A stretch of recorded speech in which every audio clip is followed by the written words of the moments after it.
Hi ಎಲ್ಲರಿಗೂ ನಮಸ್ಕಾರ. ನಾನು ನಿಮ್ಮ ವಿನಾಯಕ್ ನಾಯ್ಕ್. ಈ ಒಂದು ವಿಡಿಯೋದಲ್ಲಿ ನಿಮಗೆ KPP ಪೋರ್ಟಲ್ ರಿನ್ಯೂವಲ್ ಮಾಡೋದು ಹೇಗೆ ಅಂತ ನಿಮಗೆ ಕಂಪ್ಲೀಟ್ ಆಗಿ ತಿಳಿಸ್ಕೊಡುವಂಥದ್ದು. ಇನ್ನು ಯಾರು ಕೂಡ ಈ ಚಾನಲ್ಗೆ ಸಬ್ಸ್ಕ್ರೈಬ್ ಮಾಡ್ಕೊಂಡಿಲ್ಲ ಅಂದರೆ ಬೆಲ್ ಐಕನ್ ಒತ್ಬಿಟ್ಟು ಸಬ್ಸ್ಕ್ರೈಬ್ ಮಾಡ್ಕೊಳ್ಳಿ.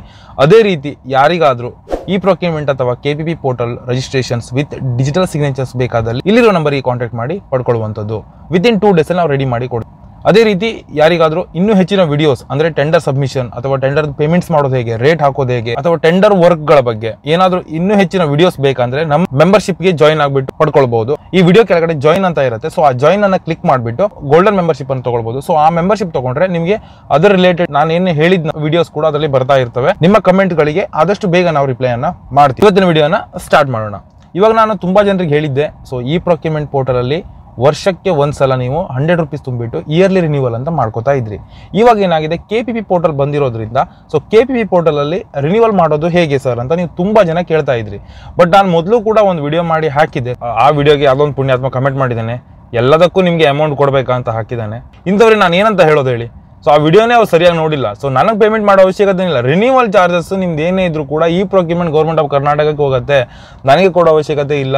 ಅದೇ ರೀತಿ ಏನಾದರೂ ಪೋರ್ಟಲ್ ಏನಾದರೂ ಬಿಸಿ ಬಂದರೆ, ಸರ್ವರ್ ಇಶ್ಯೂಸ್ ಆದರೆ, ಆ್ಯಕ್ಚುಲಿ ಎಸ್ಟರ್ಡೇ ಅಂದರೆ 12ನೇ ತಾರೀಕು ಸೋಮವಾರ 12/2/2024 ಪೋರ್ಟಲ್ ಓಪನ್ ಆಗ್ತಿರ್ಲಿಲ್ಲ. ಮಧ್ಯಾಹ್ನ 12ರಿಂದ ಮಧ್ಯಾಹ್ನ 2 ಗಂಟೆ ತನಕ ಓಪನ್ ಆಗ್ತಿಲ್ಲ. ತುಂಬಾ ಜನ ನನಗೆ ಕಾಲ್ ಮಾಡಿಬಿಟ್ಟು ಏನಂತ ಸರ್ವರ್ ಮೇಂಟೈನ್ ಮಾಡ್ತೀರಾ ನೀವು ಅಂತೆಲ್ಲ ನನಗೆ ಕೇಳ್ತಾರೆ. ಸೊ ನಾನು ಮೇಂಟೈನ್ ಮಾಡೋದಾ ಸರ್ವರ್ ಎಲ್ಲ? ನಾನು ಯಾಕೆ ನಿಮಗೆ ಈ ಟೆಂಡರ್ ರಿಲೇಟೆಡ್ ಒಂದು ಗೈಡ್ಲೈನ್ಸ್ ಕೊಡ್ತಾ ಇದ್ದೀನಿ. ಸೊ ಯಾವ ರೀತಿ ಲಾಗಿನ್ ಆಗೋದು, ಇದು ಲಾಗಿನ್ ತಗೊಳ್ಳೋದು ಹೇಗೆ, ಟೆಂಡರ್ ಸಬ್ಮಿಷನ್ ಮಾಡೋದು ಹೇಗೆ, ಟೆಂಡರ್ ಹುಡುಕೋದು ಹೇಗೆ ಅಂತ ಒಂದು ಗೈಡ್ಲೈನ್ಸ್ ಕೊಡ್ತಾ ಇದ್ದೀನಿ. ಅದಕ್ಕೆ ನನಗೆ ಯೂಟ್ಯೂಬ್ ಪೇ ಮಾಡುತ್ತೆ. ಗೌರ್ಮೆಂಟ್ ಆಫ್ ಕರ್ನಾಟಕದವ್ರು ಯಾರು ನನಗೆ ಪೇ ಮಾಡಲ್ಲ. ಸೊ ನಾನೇನು ನಿಮಗೆ ನನ್ನಲ್ಲಿರುವಂಥ ಒಂದು ನಾಲೆಜನ್ನು ನಿಮಗೆ ನಾನು ತಿಳಿಸ್ಕೊಡ್ತಾ ಇದ್ದೀನಿ. ಅದಷ್ಟೇ ಬಿಟ್ಟರೆ ನನಗೆ ಮತ್ತು ಗೌರ್ಮೆಂಟಿಗೆ ಏನು ಸಂಬಂಧ ಇಲ್ಲ. ನೀವು ನನಗೆ ಹೇಳಿದರೆ ಅದರಿಂದ ಏನು ಯೂಸ್ ಇಲ್ಲ. ಬಟ್ ನಾನು ಟೆನ್ಷನ್ ಇಲ್ಲದೆ ಇದ್ದಾಗ ಚೆನ್ನಾಗಿ ಮಾತಾಡ್ತೀನಿ. ಸ್ವಲ್ಪ ಏನಾದರೂ ನೀವು ನಮ್ಮ ಟ್ರಿಗರ್ ಮಾಡಿದಾಗ ನಾನು ಸ್ವಲ್ಪ ರ್ಯಾಶ್ ಆಗಬೇಕಾಗತ್ತೆ. ತುಂಬ ಜನರಿಗೆ ಅದು ಕೂಡ ನಿನ್ನೆ ಆಗಿದೆ ಅಂತ ತಿಳ್ಕೊತೀನಿ. ಏನೇ ಇರಲಿ, ಪೋರ್ಟಲ್ ಪ್ರಾಬ್ಲಮ್ ಬಂತು, ರಿನ್ಯೂವಲ್ ಅದೆಲ್ಲ ನಮಗೆ ಸಂಬಂಧನೇ ಇಲ್ಲ. ನಾನೇನು ಯೂಸರ್ ID ಪಾಸ್ವರ್ಡ್ ಅಥವಾ DSC ನಮಗೆ ಕಾಲ್ ಮಾಡಿದವರಿಗೆ ರಿಜಿಸ್ಟ್ರೇಷನ್ ಮಾಡ್ಕೊಡ್ತೀನಿ ಅಷ್ಟೇ, ನಮ್ಮ ಕಡೆಯಿಂದ ಆಗುವಂಥದ್ದು.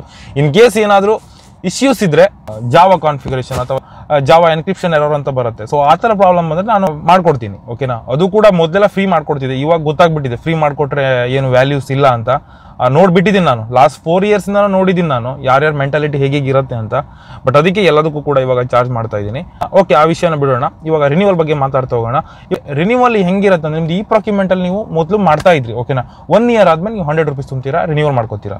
ಅದಾದ್ಮೇಲೆ ನೆಕ್ಸ್ಟ್ ಟೆಂಡರ್ ಆಗ್ತಾ ಇದ್ರಿ. ಬಟ್ ಇವಾಗ KPP ಬಂದಿರೋದ್ರಿಂದ ನೀವು KPPL ರಿನ್ಯೂವಲ್ ಬಂದಾಗ ನೀವು KPPL ಪೇಮೆಂಟ್ ಆಪ್ಷನ್ ಇನ್ನೂ ಆ್ಯಡ್ ಮಾಡಿಲ್ಲ ಅವರು. ಅದಕ್ಕೆ ನೀವೇನು ಮಾಡ್ಬೇಕಂತ ಹೇಳಿದ್ರೆ, ಹಳೆ ವೆಬ್ಸೈಟನ್ನು ಓಪನ್ ಮಾಡಿ ಅಲ್ಲಿ ಲಾಗಿನ್ ಆಗಬೇಕು. ಸೊ ಅಲ್ಲಿ ಲಾಗಿನ್ ಆಗಿಬಿಟ್ಟು 100 ರೂಪೀಸನ್ನು ಪೇಮೆಂಟ್ ಮಾಡಬೇಕು. ಸೊ ಪೇಮೆಂಟ್ ಮಾಡಿದ ತಕ್ಷಣ 24 hours ಆಫ್ಟರ್ ನಿಮ್ಮದು ಪೇಮೆಂಟ್ ಆದಮೇಲೆ 24 hours ಆಗಬೇಕು. ಅದಾದಮೇಲೆ ನಿಮ್ಮ KPP ಆ್ಯಕ್ಟಿವೇಟ್ ಆಗುತ್ತೆ. ಆವಾಗ ನೀವು ಟೆಂಡರ್ಸನ್ನು ಹಾಕ್ಬೋದು.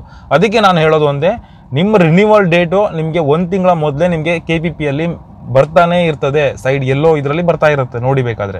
ಸೊ ಅದನ್ನು ನೀವು ಚೆಕ್ ಮಾಡಿ ಹಳೆ ಪೋರ್ಟಲ್ಲಿ 1 ತಿಂಗಳ ಮೊದಲೇ ಪೇಮೆಂಟ್ ಮಾಡಿದ್ರೆ ಏನೂ ತೊಂದರೆ ಇಲ್ಲ. 100 ರೂಪೀಸ್ ತುಂಬಿಡಿ.